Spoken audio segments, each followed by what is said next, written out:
Magnetic fields have been a curiosity for thousands of years. And so, of course, we know now that magnetic fields are generated by what's called dynamo action, the convective motion of an electrically conducting fluid. Even though we can map the Earth's magnetic field with extraordinary accuracy with satellites in orbit about the Earth, the one thing we can't do is see clearly through all the crustal magnetization that is right beneath our feet.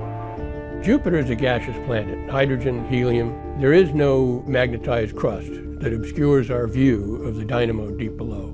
So the exciting part about the Jupiter mission is that we'll be able to image for the first time the magnetic field on the dynamo surface in a way that would never ever be possible on Earth. Jupiter is also the planet with the largest magnetic field. Its magnetosphere is huge. If you were to look up into the night sky, and if you could see the outline of its magnetosphere, which you can't, it would be about the size of the moon in the sky. It's a very, very large magnetosphere.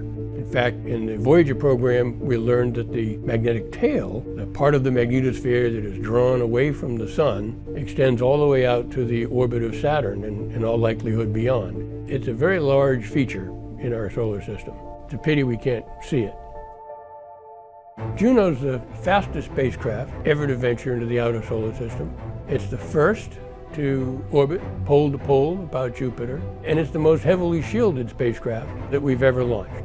The mission is designed to basically wrap Jupiter in a dense net of observations, completely covering the sphere.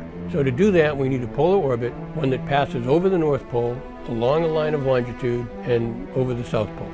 And we do this over the 37 orbits of the nominal mission, and by the time we're done, we've got orbits separated in longitude by about every 12 degrees. So we completely cover the sphere. A magnetometer is, it's best to think of it as a fancy compass. Unlike a compass that just records the direction of the magnetic field, our instrument tells you both what direction the field is in and what the magnitude is. And we can measure that very, very accurately to 100 parts per million. Juno's magnetometer is another in a long line of magnetometers built here at Goddard Space Flight Center, following designs developed by Mario Cunha years ago. Our instrument is between 1 and 2 orders of magnitude more accurate than anything that's flown to Jupiter before. And of course, part of that is the result of the star cameras that we're able to fly with our sensors so that we can determine the absolute orientation in space of these sensors. If we did not know the orientation of the sensor as well as we can determine it with the star cameras, we would lose accuracy in the vector measurement. So we carry 4 star cameras with our 2 magnetometer sensors. These have to be held in the same orientation with respect to each other under very extreme environmental conditions. So we designed what we call a magnetometer optical bench. It's a special structure, about a square foot in size, that is made of a carbon silicon carbide material, almost impossible to machine. But once it's fabricated and the sensors are assembled, they act as one. And that's one of the reasons why we can achieve much higher accuracy than has ever been attempted before. We hope to learn more about how a magnetic field is generated by dynamo action deep in a planet's interior.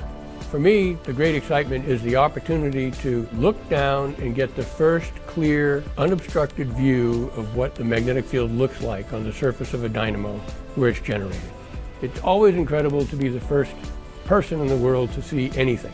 We stand to be the first to be able to look down upon the dynamo and see it clearly for the first time.